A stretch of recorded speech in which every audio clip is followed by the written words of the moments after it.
नमस्कार, India news देख रहे हैं आप। आपके साथ मैं अभिषेक पांडे। इस बुलेटिन की शुरुआत झारखंड से आ रही बड़ी खबर के साथ करेंगे, जहां गोड्डा में मिड डे मील में छिपकली मिली है और फूड पॉइजनिंग से 80 बच्चियां बीमार हो गई हैं। खाने में छिपकली होने की आशंका जताई जा रही है। ये बड़ी खबर निकलकर सामने आ रही है और फूड पॉइजनिंग की वजह से 80 बच्चियां बीमार हो गई हैं। झारखंड के गोड्डा से ये बड़ी खबर निकलकर सामने आ रही है, जहां पर फूड पॉइजनिंग का शिकार 80 बच्चियां हुई हैं और बच्चियों को अस्पताल में भर्ती करवाया गया है, जिनका इलाज जारी है। तो बड़ी खबर निकलकर सामने आ रही है। फिलहाल ये आशंका जताई जा रही है कि खाने में छिपकली हो सकती है। ये बड़ी खबर है। झारखंड के गोड्डा प्रखंड के अंतर्गत आने वाले कस्तूरबा गांधी बालिका विद्यालय में विषाक्त भोजन के कारण 80 बच्चियां बीमार हो गई। सभी को तत्काल सदर अस्पताल में भर्ती करवाया गया है। प्रारंभिक जानकारी के अनुसार नाश्ते में छिपकली होने की आशंका जताई जा रही है, जिसके चलते ये पूरी घटनावली शिक्षा विभाग के अधिकारी मामले की जांच में जुटे हुए हैं।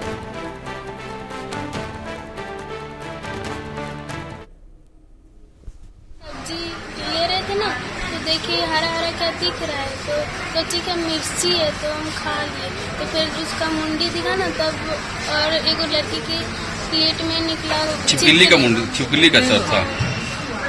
छिपकली। किस क्लास की बच्ची हो तुम? 8 क्लास। क्या नाम था? सोनम कुमारी। कितनी बच्ची खाई होगी खाना? 30-35। क्या बना था आज खाना में? आज चूरा और सब्जी। सुबह का नाश्ता था। इस बीच हमारे सहयोगी मनीष मेहता जुड़ गए हैं, उनका रुख करेंगे अपडेट्स के लिए। मनीष, जिस तरीके से बड़ी खबर निकलकर सामने आई है गोड्डा से, खाने में छिपकली मिलने का मामला सामने आया है, पूरे मामले को लेकर जो जिम्मेदार लोग हैं वो किस तरीके से रिएक्ट करते नजर आ रहे हैं? देखिए अभिषेक, सबसे बड़ी बात यह है कि ये पहली घटना नहीं है। इससे पहले भी इसी स्कूल में एक बार और इस तरह की घटना घट चुकी है, लेकिन उस वक्त समय रहते ये पता चल चुका था कि वहां पर छिपकली गिर गई है, इस वजह से बच्चों ने नहीं खाया था।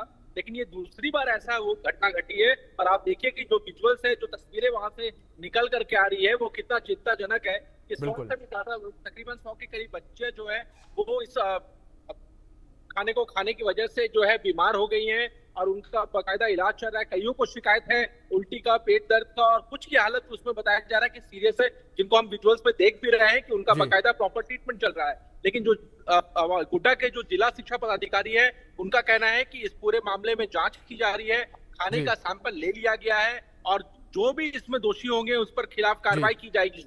लेकिन महत्वपूर्ण बात यह है कि आप ये देखिए कि गोड्डा में ये जो आवासीय विद्यालय, जहां पर बच्चे वहां पर रह करके पढ़ाई करते हैं, अगर इस तरह से तस्वीरें सामने आएंगी तो आप समझिए कि उनके जो गार्जियन है उनके ऊपर क्या बीत रही होगी, कि अगर उन्हें पता चले कि उनके बच्चे खाना खाने की वजह से हॉस्पिटल पहुंच जा रहे हैं, तो निश्चित तौर पर जो लोग जिम्मेदार हैं इसमें, और जिनकी जिम्मेदारी थी कि बच्चों को खाना दे और अच्छा खाना खिलाए, सेफ रहे, वो उनके ऊपर एक जिम्मेदारी तय होनी चाहिए, और निश्चित रूप से इसमें कठोर से कठोर कार्रवाई होनी चाहिए। क्योंकि अगर इस तरह से आज समय रहते आप देखिए कि यहाँ पर पता चल गया, इस वजह से बच्चों का इलाज प्रॉपर हो पा रहा है टाइम रहते, अगर थोड़ा और लेट होता तो आप सोचिए यहाँ की तस्वीर क्या होती।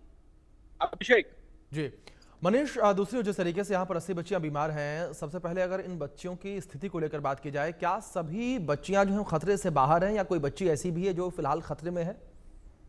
देखिए, जिला शिक्षा पदाधिकारी का कहना था कि मैक्सिमम लोगों को पेट दर्द और उल्टी वगैरह की शिकायत थी, कुछ की हालत नाजुक थी, मतलब कि उनको प्रॉपर ट्रीटमेंट दिया जा रहा है, थोड़ा ज्यादा जिनका सेहत खराब था।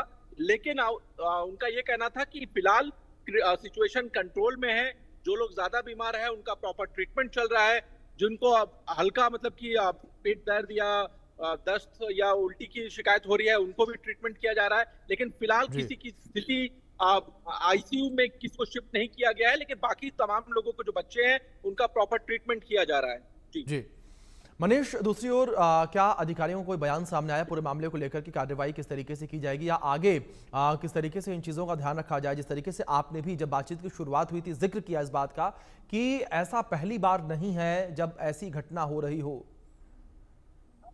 बिल्कुल अभिषेक, देखिए ये एक तो कि ये दूसरी बार इस तरह की घटना घटी है। इससे पहले जब ये घटी थी तब समय रहते ये पता चल गया था कि खाने में छिपकली गिरी हुई है, इस वजह से बच्चों ने खाना नहीं खाया था।